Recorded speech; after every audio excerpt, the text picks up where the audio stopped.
Momento de entrevistas en BTV Noticias. Vamos a recibir a Leonardo Mendiondo, que es sociólogo, investigador y docente también. Gracias por venir a esta edición informativa. Como siempre. Muchos temas nos convocan, esa es la realidad. En los últimos días, meses, ya se está viendo una violencia bastante particular. No es la misma violencia de lo que veníamos tratando en los últimos meses. Casos puntuales que nos llaman poderosamente la atención: el tema de una violación grupal a una mujer de 30 años, la golpiza también a un joven de 18 en Punta del Este.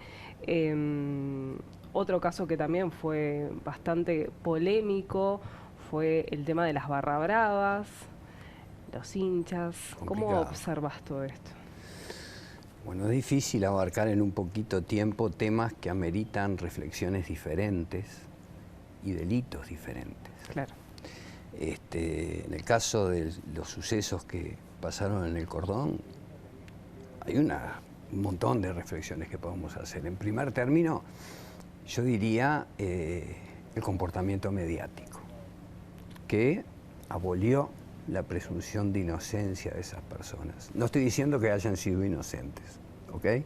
Sí estoy diciendo que las primeras noticias que llegaron fueron absolutamente condenatorias. Hasta el presidente de la República condenó esos sucesos, y por allí después se filtraron algunos audios que por lo menos establecían una duda razonable.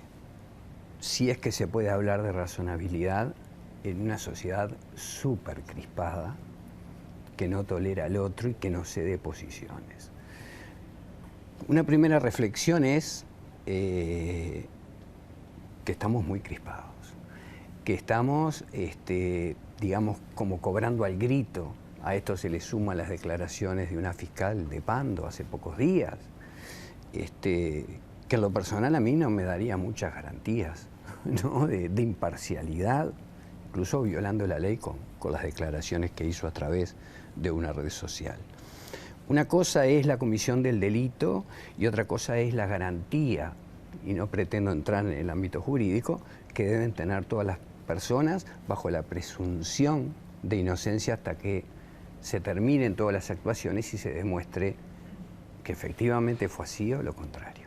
Ahora, hoy se está juzgando primero en las redes sociales, la gente, y luego... Y en los medios también. En los medios. Y en la clase política también. Exacto.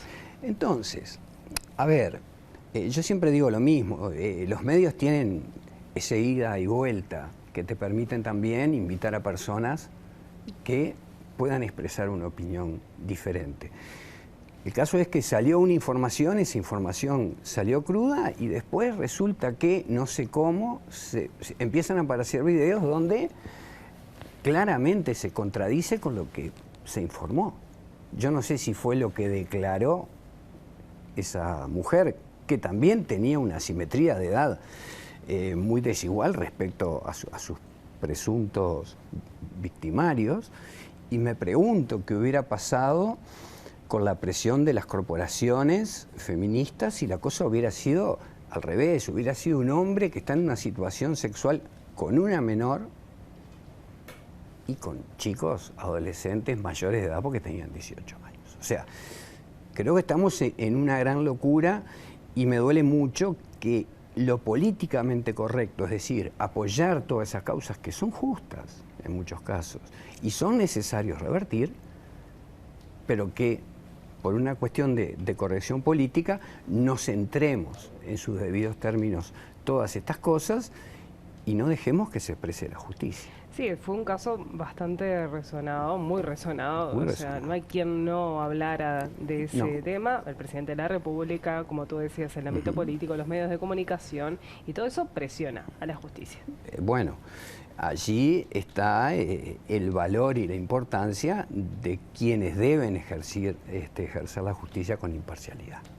Porque si no, perdemos la confianza en la justicia y eso es lo peor que nos puede pasar.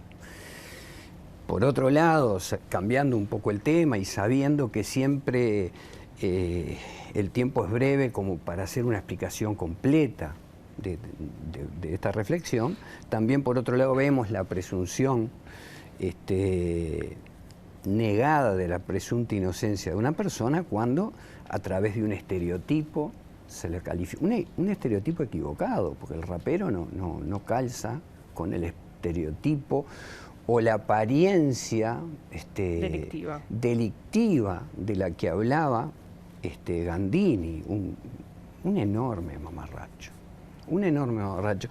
Y creo que nosotros tendríamos que poner, porque si bien sí coincide en algunos casos, ¿no?, esa cuestión estereotípica, no involucra a todas las personas, ni mucho menos, ¿verdad? Entonces, allí ya estamos fijando el foco en determinadas personas por la forma de ser o vestirse, y ha sido un proceso muy largo que, ante la imposibilidad de disminuir drásticamente la cifra de delitos, recurren, digamos, a parches, a tipologías que muchas veces no se ajustan. Y las estadísticas están demostrando, desde la salida de la dictadura, inicio de la democracia, hasta hoy, la más absoluta ineficacia de las políticas de seguridad pública. ¿Okay? No ha dejado de subir, no han dejado de subir los sucesos violentos, no han dejado de escalar, la tendencia es al alza de todos los delitos más comunes que podemos ver, dejando de lado otros tipos de delitos como la violencia de género, que va para los dos lados.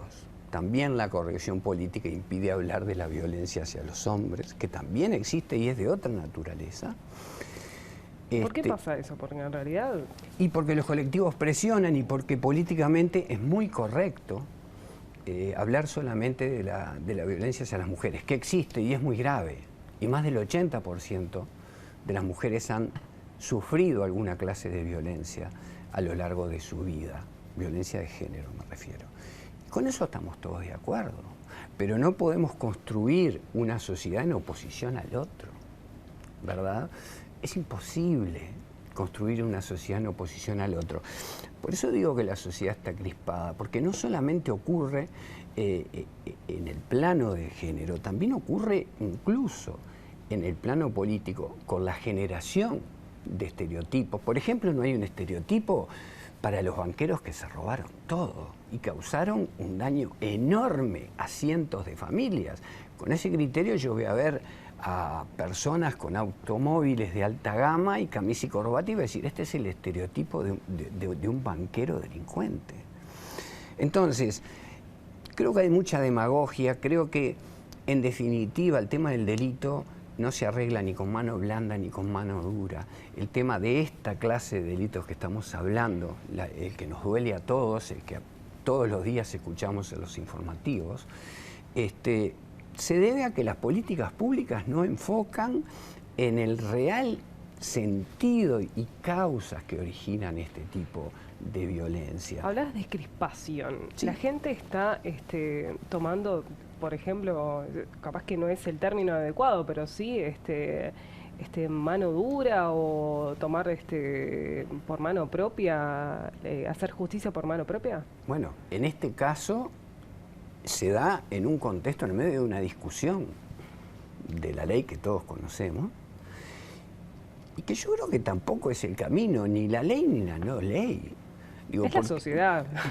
En definitiva es el sistema en el que vivimos, que niega oportunidades equitativas para el acceso de un conjunto de bienes y servicios enorme, que el mundo de la publicidad, la imagen, nos impulsa a consumir constantemente. Algunos lo podemos hacer y nos endeudamos hasta la punta del pelo para poder seguir el tren de esa imposición que nos hacen de los bienes y servicios que nos están ofreciendo. Otros que no pueden se adaptan y recurren a otros caminos para lograr. Y ahí tenemos una fuente importante de la comisión de delitos. Y hasta que no cambiemos esas cosas que están en la base de la racionalidad de las personas, no vamos a poder hacer nada. ¿No hay una cuota de individualidad también? ¿Responsabilidad de cada uno más allá del sistema? Sí, por supuesto, pero vivimos... Capaz que la pandemia también, o sea, estoy preguntando desde la ignorancia, la pandemia también exacerbó todo ese individualismo, esas ganas de de violencia que tiene? Yo creo que la pandemia disminuyó drásticamente los niveles de violencia interpersonal y de delitos en el mundo. Ningún gobierno debería atribuirse como un mérito la disminución de los indicadores delictivos, habiendo una pandemia de por medio donde se redujo completamente la movilización durante muchísimo tiempo. Durante muchísimo tiempo las personas se quedaron encerradas en sus casas. Y ahora que se abre nuevamente, los indicadores empiezan a subir nuevamente. O sea, el efecto de la pandemia es incontrastable. No lo podemos negar. Y bueno, de alguna manera se ha hecho, y desde mi punto de vista equivocadamente, puesto que si tú dices nos dieron mejor los resultados porque no se cambió la metodología, se está midiendo igual, bueno, a las pruebas me remito. Si circuló muchísimo menos gente durante 1 año y medio y tú tomas la misma metodología y no introduces un factor de corrección que estime la movilidad que había en el momento de pandemia, evidentemente las cifras no te van a dar igual. Igual la violencia pasó también dentro de las casas, ¿no? La violencia dentro de las casas se incrementó enormemente, precisamente por estar en una situación, en un marco acotado, y que también tiene otras causas culturales muy, muy profundas, que también hay que echarles un ojo con mucho cuidado, porque son un tema bien relevante, y yo creo que una sociedad sana debería reflexionar sobre esos temas, sobre un tema de equidad social, sobre el tema de equidad de género. Creo que es una necesidad, y como sociedad creo que no estamos muy en condiciones de hacer reflexiones razonables. Te pongo el ejemplo de la LUC, ¿no? Que más allá en sus intercambios y discusiones, en lugar de convertirse esos diálogos en una síntesis superadora que le permita a nosotros, los ciudadanos, poder elegir en base a argumentos, como que ahora estamos futbolizados en el peor de los términos, ¿verdad? Y cada uno se pone en su posición y no la modificamos porque hay fanatismo detrás. Y bueno, es la sociedad que estamos construyendo. Por eso creo que necesitamos una profunda reflexión. Sobre todo creo que la clase política. A dar el ejemplo. Que no lo hace. Ni ejemplos de violencia, ni ejemplos de descalificación, que son muy comunes y son los argumentos más usuales para tratar de disuadir a nosotros los ciudadanos acerca de optar por una posición u otra. Creo que estamos muy mal y todavía no nos hemos dado cuenta de que necesitamos un espacio de reflexión más profunda, más sensata, mucho más racional de la que estamos teniendo hoy. Muchísimas gracias, Leonardo. Ha sido un placer, de verdad. Bueno, quedarán más tiempo en otra instancia para seguir a ver si podemos avanzar con respecto a estos temas tan interesantes y bueno. Será un placer. Te convocaremos. Y es solo un punto de vista. No se punto. puede leer solamente desde mi punto de vista. Muchísimas gracias. No, ha sido un placer. Hacemos una breve pausa en esta edición informativa, enseguida volvemos.